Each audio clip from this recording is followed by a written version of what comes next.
আসসালামু আলাইকুম madam.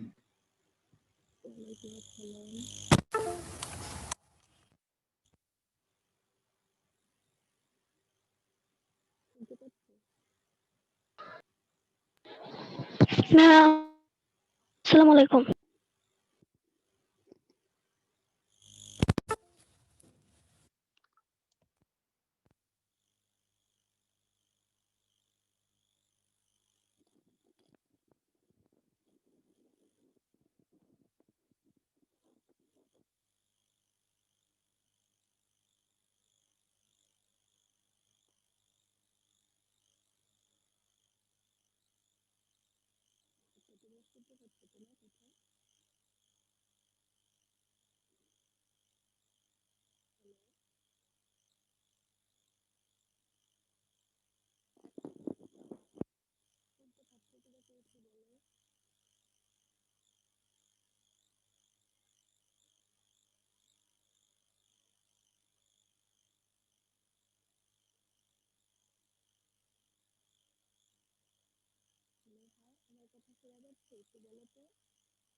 Hello,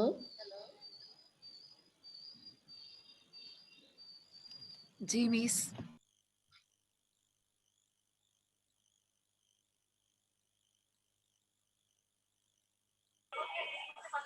miss আসসালামু আলাইকুম।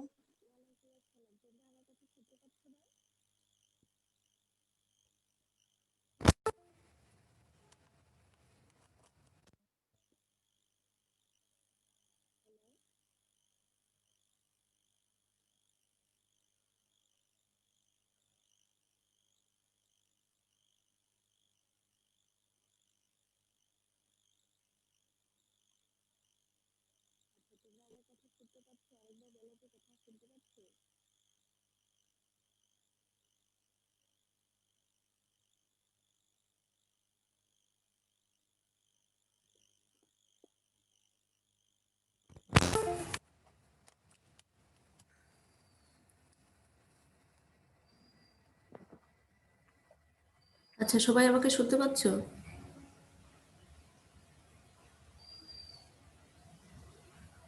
হ্যালো, তোমরা একটু রেসপন্স করো বাবা, তোমরা শুনতে পাচ্ছ কিনা একটু রেসপন্স করো। জি মিস। আচ্ছা ধন্যবাদ। একটু আচ্ছা আচ্ছা আমি কিছু বললে তোমরা একটু সাথে সাথে রেসপন্স করবে, না হলে আমি কিভাবে বুঝবো বলো যে অলোকে আছে? ঠিক আছে।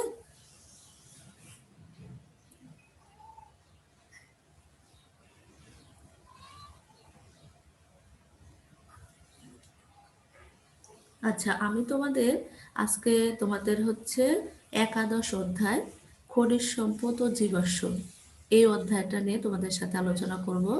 তোমাদের নবম অধ্যায় পর্যন্ত হয়ে গেছে।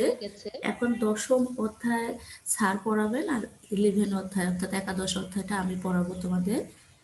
তো একাদশ অধ্যায় আমাদের হচ্ছে খনিজ সম্পদ ও জীবাশ্ম, এই অধ্যায়টা নিয়ে আলোচনা করব। এই অধ্যায়টা তোমাদের জন্য খুবই গুরুত্বপূর্ণ, কেননা এই অধ্যায়ের কিছু প্রাথমিক যে আলোচনা রয়েছে সেই আলোচনাগুলো তোমাদের পরবর্তীতে 11-12-এও খুব কাজে লাগবে। এই জন্য হচ্ছে অধ্যায়টা খুব ভালোভাবে বোঝার চেষ্টা করবে। আমি যে কথাগুলো বলবো সেগুলো খুব মনোযোগ দিয়ে শুনবে, আর পরবর্তীতে তোমরা তোমাদের যে টেক্সট বুকটা আছে রসায়নের ওই বইটা ভালোভাবে রিডিং পড়বে, তাহলে আশা করি সব জিনিসগুলো তোমরা বুঝতে পারবে।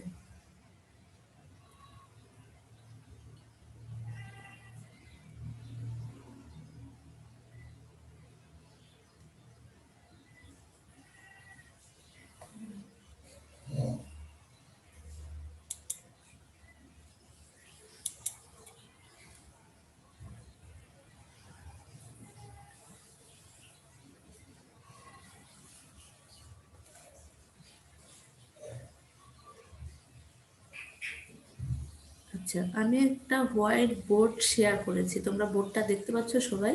স্ক্রিনে এখন হোয়াইট দেখতে পাচ্ছ না? জি মিস। আচ্ছা, ওকে, ধন্যবাদ। তাহলে আমি তোমাদের আজকে পড়াবো হচ্ছে একাদশ অধ্যায় খনিজ সম্পদ। আচ্ছা, কালারটা চেঞ্জ করে নিই।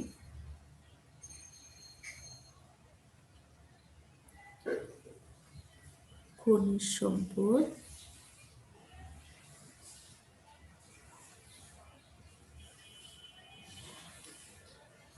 মেনলি হচ্ছে আলোচনা হবে আমাদের জীবাশ্ম নিয়ে। এটা হচ্ছে আমাদের অধ্যায়ের নাম। এবার জীবাশ্ম কাকে বলে সেটা তাহলে শুরুতে আমাদের জানা দরকার। জীবাশ্ম হচ্ছে উদ্ভিদ এবং প্রাণীর মৃতদেহ বা মৃতদেহের ধ্বংসাবশেষ। মৃতদেহটা পচে যে ধ্বংসাবশেষ থাকে সেটা যদি দীর্ঘদিন মাটির নিচে থাকে, ওই মাটির নিচে থাকার অংশটাকে আমরা বলবো জীবাশ্ম। আচ্ছা, আর যেহেতু এই জীবাশ্মগুলো পরবর্তীতে জ্বালানি রূপে ব্যবহার করা হয়, এই জন্য ওই যে জীবাশ্ম মাটির নিচে থেকে আমরা পাবো সেটাকে আমরা জীবাশ্ম জ্বালানি বলি। তাহলে কোনগুলোকে আমরা জীবাশ্ম জ্বালানি বলতে পারবো? যেমন ধরো কয়লা, প্রাকৃতিক গ্যাস, পেট্রোলিয়াম ইত্যাদি হচ্ছে তোমার জীবাশ্ম জ্বালানি। তাহলে জীবাশ্ম জ্বালানি কি কি বিষয়টা ভালো করে বুঝো, যে যেগুলো মাটির নিচে দীর্ঘদিন চাপা থাকে পরবর্তীতে আমরা জ্বালানি রূপে ব্যবহার করি সেগুলোই হচ্ছে জীবাশ্ম জ্বালানি। যেমন হচ্ছে কয়লা, প্রাকৃতিক গ্যাস, পেট্রোলিয়াম ইত্যাদি। এই জীবাশ্ম জ্বালানির মূল উৎস হচ্ছে জীবদেহ, আর সকল জ্বালানির মূল উপাদান হচ্ছে কার্বন এবং কার্বন গঠিত যৌগ। কার্বন তো অবশ্যই থাকতে হবে, সাথে কার্বনের সাথে অন্যান্য কিছু যৌগ থাকতে পারে। এজন্য বলা হয়েছে যে জ্বালানির মূল উপাদান হচ্ছে কার্বন এবং কার্বনের কিছু যৌগ। তাহলে এখানে দুইটা বিষয় খুব ইম্পর্টেন্ট আমি বললাম, যে জীবাশ্ম জ্বালানি কোনগুলোকে জীবাশ্ম জ্বালানি বলবো, যে কয়লা, পেট্রোলিয়াম গ্যাস, প্রাকৃতিক গ্যাস, এগুলো হচ্ছে জীবাশ্ম জ্বালানি। আর এইগুলোর মূল উপাদান হচ্ছে তোমার কার্বন এবং কার্বনের যৌগ। এবার যে জিনিসটা আমাদের দেখতে হবে যে প্রাকৃতিক গ্যাস। প্রাকৃতিক গ্যাস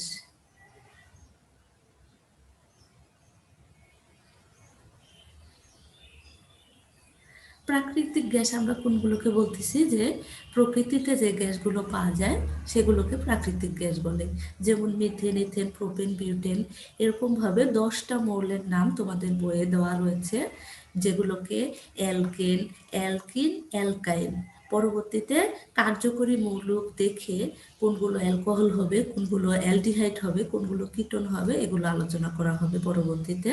তা আজকে যেটি নিয়ে আলোচনা করছি প্রাকৃতিক গ্যাস।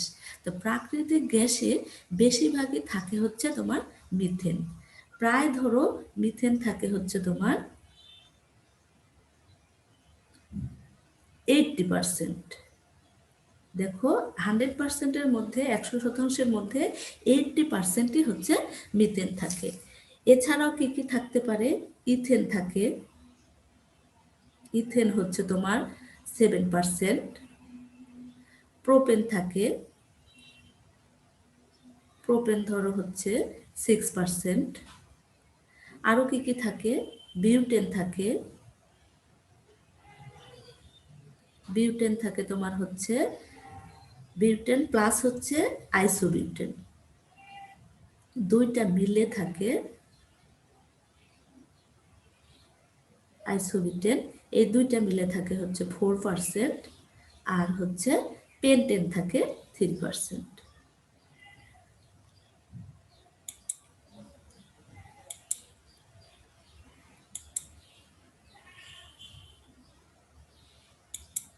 আচ্ছা, পেন্টেন থাকে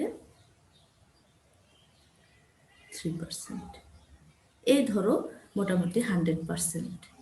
তাহলে দেখো প্রাকৃতিক গ্যাসে বেশিরভাগই কি থাকে, methane 80%, ethane 7%, propane 6%, butane plus isobutane থাকে 4% আর পেন্টেন থাকে 3%। তবে এখানে একটা গুরুত্বপূর্ণ কথা তোমাদের মনে রাখতে হবে, বাংলাদেশে যে প্রাকৃতিক গ্যাসটি পাওয়া গেছে সেই প্রাকৃতিক গ্যাসে মিথেনের পরিমাণ আরও বেশি। এটা হচ্ছে টোটাল ওয়ার্ল্ডে এটা কাউন্ট করা হয়েছে যে মিথেন এত, ইথেন এত, প্রোপেন এত, ইত্যাদি ইত্যাদি এত এত। কিন্তু বাংলাদেশে যে প্রাকৃতিক গ্যাসটি পাওয়া যায় সেটি পরীক্ষা করে দেখা গেছে যে এতে মিথেনের পরিমাণ প্রায় 99.99%। তার মানে কি প্রায় কিন্তু 100%, 99.99 মানে কিন্তু প্রায় 100%। তাহলে প্রাকৃতিক গ্যাসে আমরা যে মিথেনটা পেয়েছি বাংলাদেশের ভিত্তিতে, এটা এমসিকিউ পরীক্ষায় তোমাদের আসে যে বাংলাদেশের ভিত্তিতে প্রাকৃতিক গ্যাসের মিথেনের পরিমাণটা হবে হচ্ছে 99.99%। এটা হচ্ছে মিথেনের পরিমাণ। এবার এই যে গ্যাসগুলো আমরা দেখলাম এতক্ষণ ধরে, যে প্রাকৃতিক গ্যাসে মিথেন, ইথেন, প্রোপেন, বিউটেন ইত্যাদি যে থাকে, এইগুলো আমরা হচ্ছে শুধু শুধু কিন্তু পাবো না। এগুলো হচ্ছে পেট্রোলিয়ামের উপাদান এবং তার যে আরও উপাদান রয়েছে সেইগুলোকে পৃথকীকরণ আমরা কিভাবে করব। এই যে কখনো আমরা বলতেছি গ্যাসোলিন, অথবা কখনো বলতেছি পেট্রোল, কখনো বলতেছি ন্যাপথা, এই নামগুলো জ্বালানি রূপে বিভিন্ন যন্ত্রতে, বিভিন্ন কারখানায় যে বিভিন্ন রূপে ব্যবহার করা হচ্ছে, এই সবগুলোই কিন্তু জীবাশ্ম, কিন্তু এগুলোকে পৃথকীকরণ আমাদের করে নিতে হবে। এই পৃথকীকরণ করার একটা পদ্ধতি হচ্ছে পাতন পদ্ধতি, যেটা তোমরা দ্বিতীয় অধ্যায় দেখে এসেছো। যে পাতন পদ্ধতিটা কি ছিল, যে পাতন পদ্ধতি বা ডিস্টিলেশন যেটা আমরা বলে থাকি, এটা অ্যাকচুয়ালি দুইটা পদ্ধতির সমন্বয়ে গঠিত। একটা হচ্ছে বাষ্পীভবন আর একটা হচ্ছে ঘনীভবন। তাহলে পাতন সমান সমান আমরা কি লিখতে পারি, পাতন সমান সমান বাষ্পীভবন প্লাস হচ্ছে ঘনীভবন। তাহলে পাতনকে আমরা কি বলতেছি, বাষ্পীভবন আর ঘনীভবন। তাহলে আমাদের কি জানা দরকার যে বাষ্পীভবনটা কি আর ঘনীভবনটা কি। বাষ্পীভবন হচ্ছে যে পদ্ধতিতে তরল পদার্থকে বাষ্পে পরিণত করা হয়, এটা হচ্ছে বাষ্পীভবন। আর ঘনীভবন হচ্ছে ওই যে বাষ্পটা তৈরি হলো বাষ্পীভবন প্রক্রিয়ায়, সেই তরলকে আবার শীতলীকরণের মাধ্যমে বাষ্পটাকে আবার তরলে পরিণত করা। ভালো করে খেয়াল করো, বাষ্পীভবন হচ্ছে তরল পদার্থকে তাপ দিয়ে বাষ্পে পরিণত করা, আর ঘনীভবন হচ্ছে ওই বাষ্পটাকে শীতলীকরণ প্রক্রিয়ার মাধ্যমে ঠান্ডা করে তরলে আবার পুনরায় ফিরিয়ে নিয়ে আসাকে ঘনীভবন বলে। তাহলে পাতন প্রক্রিয়াটা কি হচ্ছে, একবার হচ্ছে তরল পদার্থ ফুটে বাষ্প পরিণত হচ্ছে, আবার ওই বাষ্পটা ঘনীভবন প্রক্রিয়া শীতলীকরণ হয়ে আবার তরল পদার্থে পরিণত হচ্ছে। এই টোটাল প্রক্রিয়াকেই বলবো আমরা পাতন প্রক্রিয়া। তাহলে এই পাতন প্রক্রিয়ায় গ্যাসগুলোকে আলাদা করা হয় কিসের ভিত্তিতে, স্ফুটনাঙ্কের ভিত্তিতে। তাহলে দেখো এখানে আরো একটা নতুন কথা চলে আসলো, স্ফুটনাঙ্ক, যেটাও তোমরা দ্বিতীয় অধ্যায় পড়ে এসেছো। যে স্ফুটনাঙ্ক হচ্ছে যে তাপমাত্রায় কোনো তরল পদার্থ ফুটতে থাকে সেই তাপমাত্রাকে স্ফুটনাঙ্ক বলে। তাহলে এই তাপমাত্রাটা স্ফুটনাঙ্ক কত ডিগ্রি থেকে কত ডিগ্রি সেলসিয়াস এর উপর ভিত্তি করে, প্লাস ওইটার কার্বন সংখ্যা কত, যেহেতু আমরা খনিজ সম্পদ জীবাশ্ম এবং বলেছি যে এখানে মেনলি কার্বন এবং কার্বন গঠিত যৌগ নিয়ে আলোচনা করা হবে, তাই হচ্ছে আমাদের বিষয়টি ক্লিয়ার জানা দরকার যে এখানে কার্বন সংখ্যা প্লাস হচ্ছে তাপমাত্রাটা কতটুকুর মধ্যে তাপমাত্রার রেঞ্জটা বিদ্যমান থাকবে সেটা আমাদের জানতে হবে। এই ভিত্তিতে প্রথমেই একটি যে গ্যাসের নাম লিখবো সেটা হচ্ছে পেট্রোলিয়াম গ্যাস। তোমরা এগুলো খুব ভালো করে মনোযোগ দিয়ে শুনবে। 1 নং যে গ্যাসকে আমরা পৃথকীকরণ করব সেটা হচ্ছে পেট্রোলিয়াম গ্যাস। Petroleum gas. প্রথমে স্ফুটনাঙ্কের উপর ভিত্তি করে আমরা যে গ্যাসটাকে আলাদা করব সেটা হচ্ছে পেট্রোলিয়াম গ্যাস। এই পেট্রোলিয়াম গ্যাসের তাপমাত্রা কত থেকে কত থাকে খেয়াল করো। তাপমাত্রা থাকবে হচ্ছে তাপমাত্রা বা স্ফুটনাঙ্ক। স্ফুটনাঙ্ক হবে আমার 0 ডিগ্রি সেলসিয়াস থেকে 20 ডিগ্রি সেলসিয়াস। দেখো এখানে হচ্ছে 0 ডিগ্রি সেলসিয়াস থেকে স্ফুটনাঙ্ক থাকবে হচ্ছে 20 ডিগ্রি সেলসিয়াস। আর কি থাকবে? কার্বনের সংখ্যা। কার্বনের সংখ্যা, এখানে কার্বনের সংখ্যা থাকবে,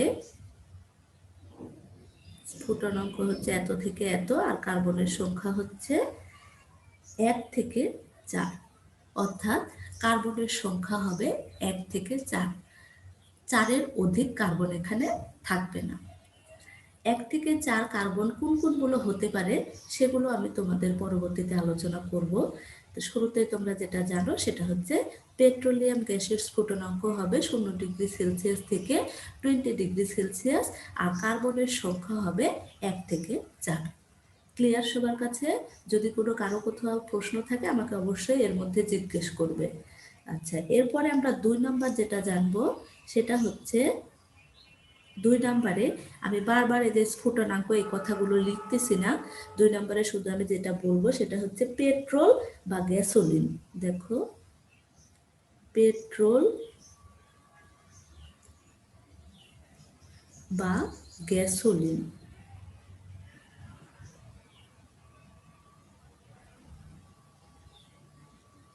পেট্রোল বা গ্যাসোলিন, তাহলে পেট্রোল বা গ্যাসোলিনে এইটাতে তাপমাত্রা কত থেকে থাকতে পারে? তোমাদের এগুলো এমসিকিউ পরীক্ষায় আসে যে এত থেকে এত তাপমাত্রা বা এত স্ফুটনাঙ্কের মধ্যে থাকলে সেটাকে আমরা কি বলবো। তখন তোমাদের বলতে হবে যে এত থেকে এত থাকলে, যেমন 0 থেকে যদি 20 বলি বা 0 থেকে 20 যদি বলি তাহলে তোমাদের বলতে হবে যে পেট্রোলিয়াম গ্যাস।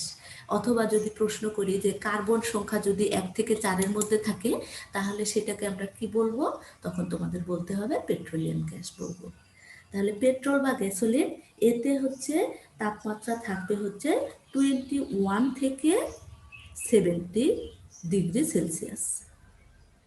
21 থেকে 70 ডিগ্রি সেলসিয়াস। আর কার্বনের সংখ্যা থাকবে হচ্ছে এখানে, কার্বনের সংখ্যা থাকবে 5 থেকে 10, অর্থাৎ 5 থেকে 10। এখানে দেখো অল্প একটু লেখার জায়গা আছে, আমি এখানে একটু লিখে দিচ্ছি, তারপর উপরে আবার মুছে দিয়ে লিখবো। তাহলে পেট্রোলে তাপমাত্রা বা স্ফুটনাঙ্ক 21 থেকে 70 ডিগ্রি সেলসিয়াস, আর কার্বনের সংখ্যা হচ্ছে 5 থেকে 10। এরপরে উপরের গুলো আমি আবার মুছে দিচ্ছি।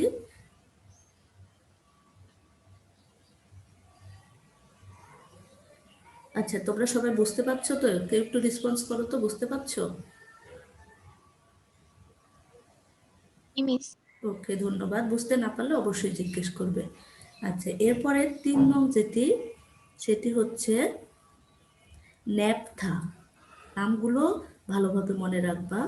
3 নং হচ্ছে ন্যাপথা। আচ্ছা, লেখাগুলো বোঝা যাচ্ছে? আচ্ছা, লেখাগুলো তো মোবাইলের স্ক্রিনে আঙ্গুল দিয়ে লিখতে হয়, তো এই জন্য লেখাগুলো হয়তো অনেক ক্ষেত্রে। হ্যাঁ, বলো বলো। এর আগের থেকে আবার বলা যাবে, এর আগেরটা আচ্ছা, আগের পেজ বলা যাবে পেট্রোল বা অবশ্যই। গ্যাসোলিন। আচ্ছা, বলা যাবে। সেটা হচ্ছে পেট্রোল বা গ্যাসোলিন, এই অংশের স্ফুটনাঙ্ক থাকবে 21 থেকে 70 ডিগ্রি সেলসিয়াস, আর কার্বন থাকবে হচ্ছে 5 থেকে 10। এইটা কোথায় ব্যবহার করা হয়? যানবাহনের ইঞ্জিনে জ্বালানি হিসেবে ব্যবহার করা হয়। সাথে সাথে আমাদের ব্যবহারটাও জানতে হবে। এর আগেরটা যেটা তুমি বললে এটা পেট্রোল বা গ্যাসোলিন। এরপর যেটা ন্যাপথা, এটার হচ্ছে, আচ্ছা ওয়েলকাম। ন্যাপথার হচ্ছে স্ফুটনাঙ্ক হচ্ছে 71 ডিগ্রি সেলসিয়াস থেকে 120 ডিগ্রি সেলসিয়াস। ন্যাপথার হচ্ছে স্ফুটনাঙ্ক 71 থেকে 120 ডিগ্রি সেলসিয়াস। আর কার্বনের সংখ্যা হচ্ছে, কার্বন সমান সমান হচ্ছে কত থেকে কত থাকবে, এর আগেরটা ছিল 5 থেকে 10, আর এটা থাকবে হচ্ছে 7 থেকে 14। আর ন্যাপথা সাধারণত ব্যবহার করা হয় কোথায়? বিভিন্ন জ্বালানি বা পেট্রোকেমিক্যাল শিল্পে রাসায়নিক পদার্থ এবং অন্যান্য ব্যবহার্য দ্রব্য তৈরি করতে। বেশ কিছু ব্যবহার্য দ্রব্য রয়েছে, সেগুলো তৈরি করতে সাধারণত এই ন্যাপথা ব্যবহার করা হয়। কোথায় করা হয়? পেট্রোকেমিক্যাল শিল্পে। তাহলে ব্যবহার হিসেবে আসলেও তোমাদের এটি লিখতে হবে। 4 নং হচ্ছে কেরোসিন।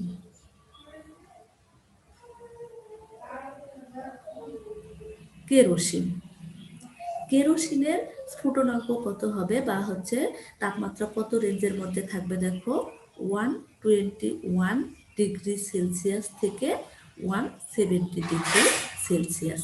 স্ফুটনাঙ্ক থাকবে 121 থেকে 170 ডিগ্রি সেলসিয়াস। আর কার্বনের সংখ্যা হবে 11 থেকে 16। 11 থেকে 16। এটি কোথায় ব্যবহার করা হয়? পেট্রোলিয়ামের এই অংশকে জেট ইঞ্জিনের জ্বালানি রূপে। আমরা যে জেট ইঞ্জিন যে ব্যবহারগুলো দেখি, সেইখানে এগুলো ব্যবহার করা হয়, বা জেট বিমান যেটাকে বলি, ওই বিমানে জ্বালানি রূপে এই কেরোসিন ব্যবহার করা হয়।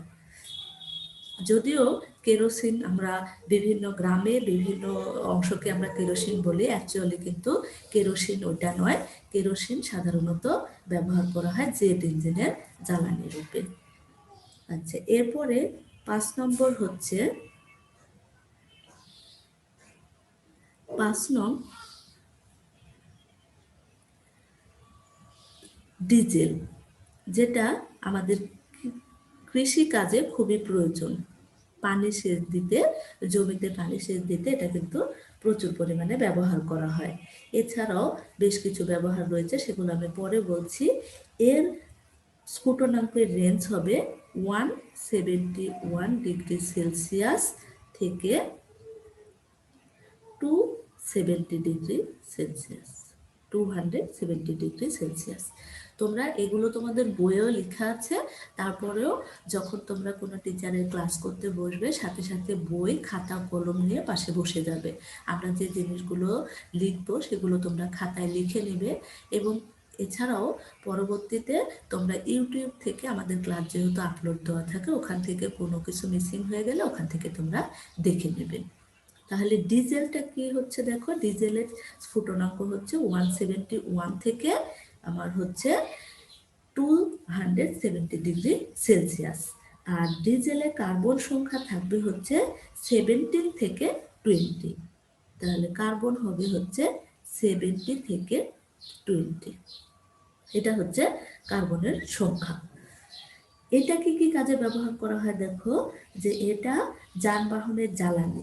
তার মানে দেখো, এই যে জমিতে, যে কৃষি কাজের জমিতে যে পানি সেচ দেওয়া হয়, সেটা জ্বালানি হিসেবে ব্যবহার করা হয়। প্লাস যানবাহন যে চালানো করা হয়, অন্যান্য যে গাড়ি থেকে শুরু করে সবকিছু, এখানেও কিন্তু এই ডিজেলটা ব্যবহার করা হয়। এছাড়াও কি কি কাজে ব্যবহার করা হয়? পিচ্ছিল কারক পদার্থে দ্রাবক হিসেবে ব্যবহার করা হয়। তাহলে এখানে দেখো আরেকটা নতুন শব্দ আসলো, যে দ্রাবক। দ্রাবকটা কি? দ্রবণ তৈরি করতে আমাদের দুইটা জিনিসের প্রয়োজন হয়, একটা হচ্ছে দ্রব, আর একটা হচ্ছে দ্রাবক। দ্রব আমরা কোনটাকে বলবো? যেটা মেশাবো সেটা হচ্ছে দ্রব, আর যার মধ্যে মেশাবো সেটা হচ্ছে দ্রাবক। আরেকটা বিষয় এখানে বলতে পারি, পরিমাণের উপর নির্ভর করে। যার পরিমাণ বেশি থাকবে সেটাকে আমরা দ্রাবক বলবো, আর যার পরিমাণ কম থাকবে সেটাকে আমরা দ্রব বলবো। তাহলে দ্রাবক হিসেবে, তার মানে কোনো কিছু দ্রবণ তৈরি করতে সাধারণত কেরোসিন ব্যবহার করা হয়, ডিজেল ব্যবহার করা হয়। আচ্ছা, এরপরে 7 নাম্বার হচ্ছে তোমাদের, 7 নম্বর নয়, 6 নম্বর হচ্ছে প্যারাফিন মোম। প্যারাফিন মোম। প্যারাফিন মোমটা কি? এই অংশের স্ফুটনাঙ্ক হচ্ছে কত থাকবে? 271 থেকে 340 ডিগ্রি সেলসিয়াস। খেয়াল করো, তাহলে থাকবে হচ্ছে 271 ডিগ্রি সেলসিয়াস থেকে থাকবে হচ্ছে 340 ডিগ্রি সেলসিয়াস। স্ফুটনাঙ্কের রেঞ্জ থাকবে এই পর্যন্ত। আর কার্বনের সংখ্যা থাকবে এখানে 20 থেকে 30। আর এই প্যারাফিন মোম টয়লেট্রিস এবং ভেজলিন তৈরিতে এই প্যারাফিন মোম ব্যবহার করা হয়। যে ভেজলিনটা আমরা ইউজ করি সেটা হচ্ছে ভেজলিন তৈরিতে ব্যবহার করা হয় প্যারাফিন মোমগুলো সাধারণত। আর প্যারাফিন অর্থ হচ্ছে অ্যালকেন, এর পরবর্তীতে আমরা পড়ব সেই অ্যালকেন, অর্থাৎ প্যারাফিন অর্থ আসক্তি নেই, আসক্তিবিহীন, অন্যান্য যৌগের প্রতি এদের আসক্তি থাকে না, এই ধরনের যৌগকে প্যারাফিন বলে, যেগুলোকে আমরা অ্যালকেনকে বলে থাকি। পরবর্তীতে তোমাদের এগুলো নিয়ে আলোচনা যেহেতু করব, ওখানে আরো ডিটেলস এই বিষয়ে বলবো। লাস্ট ওয়ান হচ্ছে আমাদের পিচ, যেটা রাস্তায় ব্যবহার করা হয়, যে রাস্তা, নতুন নতুন রাস্তা করার জন্য পিচ ব্যবহার করা হয়, সেটা হচ্ছে 7 নম্বর হচ্ছে পিচ। যেহেতু রাস্তায় ব্যবহার করা হয় তার মানে এর তাপমাত্রা অনেক বেশি দেওয়া থাকে, কেননা রাস্তায় যখন গাড়ি চলে তখন কিন্তু প্রচুর তাপ উৎপন্ন হয়। তারপরও দেখবে একটা রাস্তা কিছুদিন করার পরে ক্ষয়ে যায় বা ভেঙে ভেঙে নষ্ট হয়ে যায়। এটার কারণ হচ্ছে তাপমাত্রাটা যখন ওই রেঞ্জের বাইরে চলে যায়, দীর্ঘদিন ধরে গাড়ি চলাচল করে ওই রাস্তার উপরে, তখন কিন্তু পিচটা আস্তে আস্তে ক্ষয়ে নষ্ট হয়ে যায়। এটার তাপমাত্রা থাকবে হচ্ছে 340 ডিগ্রি সেলসিয়াস থেকে আরো অনেক উপরে, এবং সেই উপরেটা কতটুকু সেটার রেঞ্জটা বইয়ে বিজ্ঞানীরা এখনো ইনক্লুড করে নাই। থেকে উপরে, অর্থাৎ এটা হতে পারে 350 ডিগ্রি সেলসিয়াস হতে পারে বা তার বেশিও হতে পারে, কিন্তু এই রেঞ্জটা এখনো পর্যন্ত বিজ্ঞানীরা ইনক্লুড করেন নাই। আর কার্বন সংখ্যা এখানে থাকবে হচ্ছে 30 এর বেশি, সেটাও কত বেশি থাকবে সেটাও বিজ্ঞানীরা এখন পর্যন্ত ইনক্লুড করেন নাই।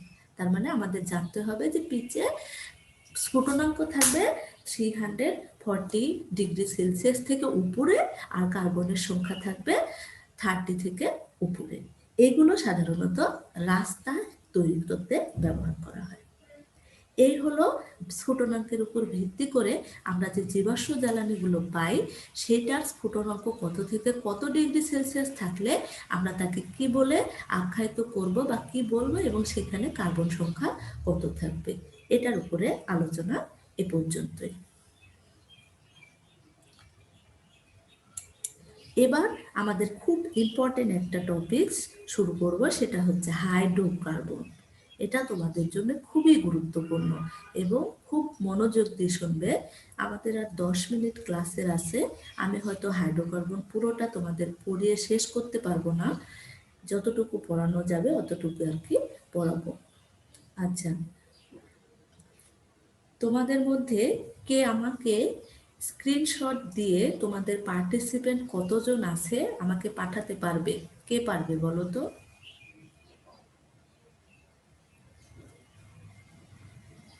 বলো, কেউ একজন বলো। তোমার রোল বলো,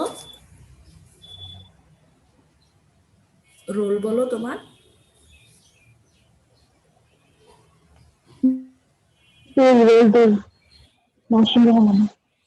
কত রোল? আরেকবার বলো বাবা, তোমার রোল। কথাগুলো বোঝা যাচ্ছে না কেন, কেমন জানি আওয়াজ হচ্ছে। আচ্ছা, যাই হোক, তুমি আমাকে ইনবক্সে পাঠাবে, ঠিক আছে? গ্রুপে নয়, ইনবক্সে তুমি আমাকে এখন একটা স্ক্রিনশট নিয়ে পাঠাবে, আবার শেষে একদম 1-2 মিনিট আগে আবার স্ক্রিনশট নিয়ে আমাকে পাঠাবে, ঠিক আছে?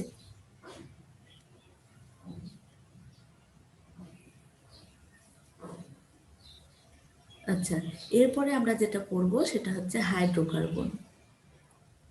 আমাকে কিন্তু ইনবক্সে পাঠাবে। ইনবক্সে আমার নাম হচ্ছে নাজনীন সিরাজ, এখানে সার্চ দিলে একটা বাচ্চার ছবি পাবে, ওখানে আমাকে পাঠিয়ে দিবে।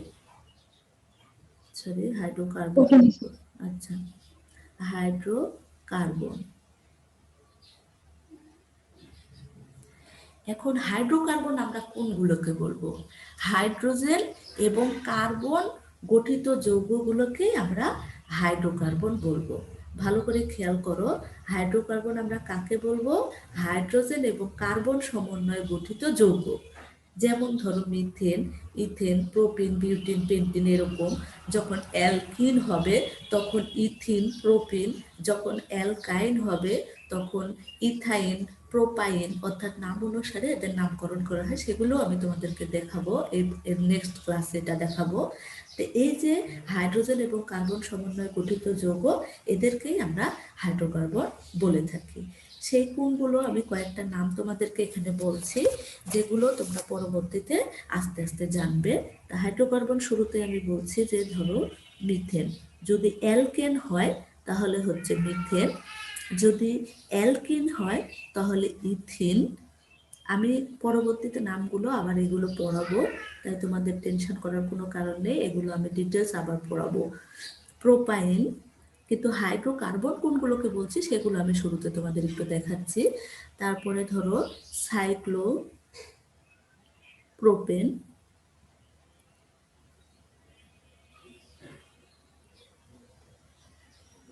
প্রোপেন। তারপরে ধরো সাইক্লোবিউটিন,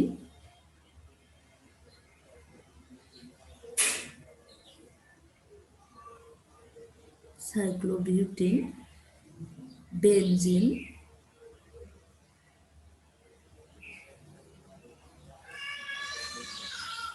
ন্যাপথালিন,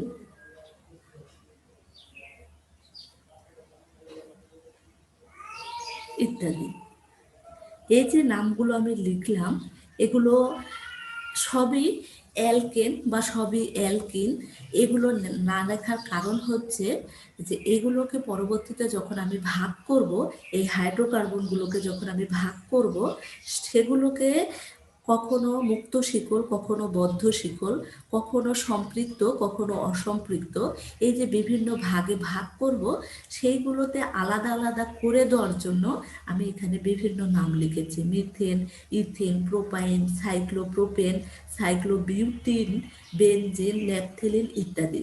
দেখো প্রথমে যেটা মিথেন লিখেছি সেটা অ্যালকেনের যৌগ, ইথিন যেটা লিখেছি সেটা অ্যালকিন, প্রোপাইন যেটা লিখেছি সেটা অ্যালকাইন, সাইক্লোপ্রোপেন সেটাও আমার হচ্ছে অ্যালকেন, বাট হচ্ছে সাইক্লো হচ্ছে এর সবগুলো কার্বন পরস্পরের সাথে যুক্ত থাকবে, যেটাকে আমরা বদ্ধ শিকল বলে থাকি।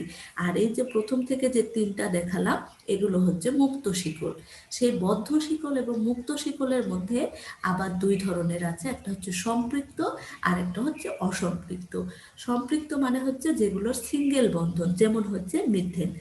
আর অসম্পৃক্ত মানে হচ্ছে যেগুলো ডাবল বন্ধন অথবা ট্রিপল বন্ধন। অর্থাৎ এখানে যে ইথিন লিখেছে এটা যেহেতু অ্যালকেন, এর মধ্যে ডাবল বন্ধন বিদ্যমান থাকবে। আর যেটা প্রোপাইন সেটা হচ্ছে ট্রিপল বন্ধন বা ত্রিবন্ধন যুক্ত থাকবে। আর বদ্ধ শিকলে আবার সেম ভাবে তোমার সম্পৃক্ত এবং অসম্পৃক্ত থাকে।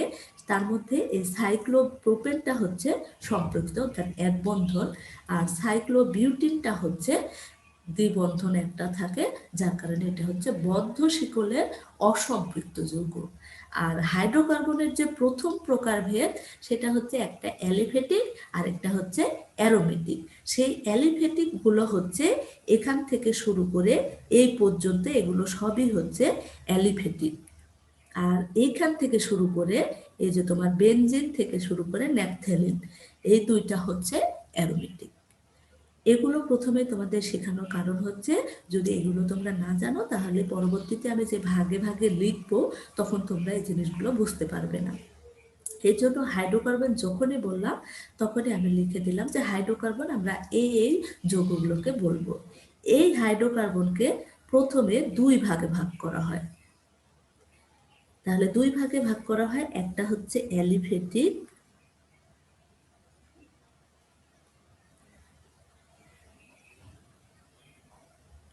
আর আরেকটা হচ্ছে অ্যারোমেটিক। অ্যারোমেটিক তাহলে দেখো যে হাইড্রোকার্বন এই যৌগগুলোকে বলবো, আর এদের মধ্যে থেকে দুই ভাগে যে প্রথমে ভাগ করলাম, একটা হচ্ছে অ্যালিফেটিক আর একটা হচ্ছে অ্যারোমেটিক। আমাদের আর 3 মিনিট সময় আছে, এর মধ্যে থেকে আমাদের এটা শেষ করতে হবে। তো অ্যালিফেটিক আর অ্যারোমেটিক এই দুইটা সম্পর্কে আমি একটু বলে আজকে ক্লাস শেষ করব। নেক্সট ক্লাসে এখান থেকে আমরা আবার শুরু করব। অ্যালিফেটিক কথাটির অর্থ হচ্ছে চর্বিজাত, অর্থাৎ চর্বি থেকে যে অ্যালকেনগুলো পাওয়া যায় বা অ্যালকিনগুলো পাওয়া যায় বা যে হাইড্রোকার্বনগুলো পাওয়া যায় সেগুলোকে আমরা অ্যালিফেটিক হাইড্রোকার্বন বলে থাকি। আর অ্যালিফেটিক হাইড্রোকার্বন দেয়া হচ্ছে দুই ধরনের, পরবর্তীতে আমরা এটা আলোচনা করব। একটা হচ্ছে মুক্ত শিকল, একটা হচ্ছে বদ্ধ শিকল। আবার অ্যারোমেটিকও হচ্ছে মুক্ত শিকল এবং বদ্ধ শিকল দুই ধরনের হতে পারে, তবে অ্যারোমেটিকের সবগুলোই বদ্ধ শিকল হবে এবং সেগুলোর একটা সুন্দর গন্ধ থাকবে। সুগন্ধযুক্ত যেগুলো সেগুলো হচ্ছে অ্যারোমেটিক, যেমন হচ্ছে এখান থেকে আমি বললাম যে বেনজিন, ন্যাপথ্যালিন ইত্যাদি হচ্ছে অ্যারোমেটিক।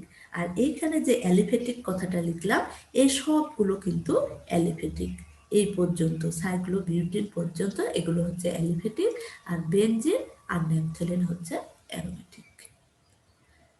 আচ্ছা, সবাই বুঝতে পেরেছো এইটুকু যে হাইড্রোকার্বন আর অ্যালিফেটিক আর অ্যারোমেটিক, এটুকু বুঝতে পেরেছো? ওকে, ধন্যবাদ। তাহলে এই পর্যন্তই তোমাদের আজকের আলোচনা, যে আমি খনিজ সম্পদ যেগুলোর ভাগগুলো বললাম। আমি পরবর্তী ক্লাসে তোমরা যখন জয়েন হবে তখন আমি তোমাদেরকে কিছু জিজ্ঞেস করলে তোমাদের সুন্দর করে বলতে হবে যে এটাকে এটা এটা বলে। এরপরে হাইড্রোকার্বন কাকে বলে সেটা বলতে হবে, প্লাস হাইড্রোকার্বনের যে উদাহরণগুলো আমি দিলাম এগুলো বলতে হবে। আর এই পর্যন্ত আমরা বললাম যে এগুলোকে অ্যালিফেটিক হাইড্রোকার্বন বলে, আর বেনজিন আর ন্যাপথ্যালিনকে অ্যারোমেটিক হাইড্রোকার্বন বলে। এই পর্যন্তই তোমরা আজকে জেনে রাখো। পরবর্তী ক্লাসে এই অ্যালিফেটিককে আবার দুই ভাগে ভাগ করা হয় সেটা আবার পড়াবো। অ্যালিফেটিক আবার প্রথমে দুই ধরনের, একটা হচ্ছে মুক্ত শিকল, পরবর্তীটা বদ্ধ শিকল। এরপরে মুক্ত শিকল আবার সম্পৃক্ত অসম্পৃক্ত হবে, বদ্ধ শিকল আবার সম্পৃক্ত অসম্পৃক্ত হবে, সেটা নেক্সট ক্লাসে পড়াবো। তাহলে আজকের মতো ধন্যবাদ সবাইকে। সবাই ভালো থেকো, সুস্থ থেকো। হ্যাঁ, আসসালামু ওয়ালাইকুম আসসালাম। আলাইকুম মিস। ওয়ালাইকুম আসসালাম। মিস আসসালামু আলাইকুম। ওয়ালাইকুম আসসালাম। তুমি পাঠিয়েছো আমাকে, যে আমাকে পাঠাতে চাইলে পাঠিয়েছো?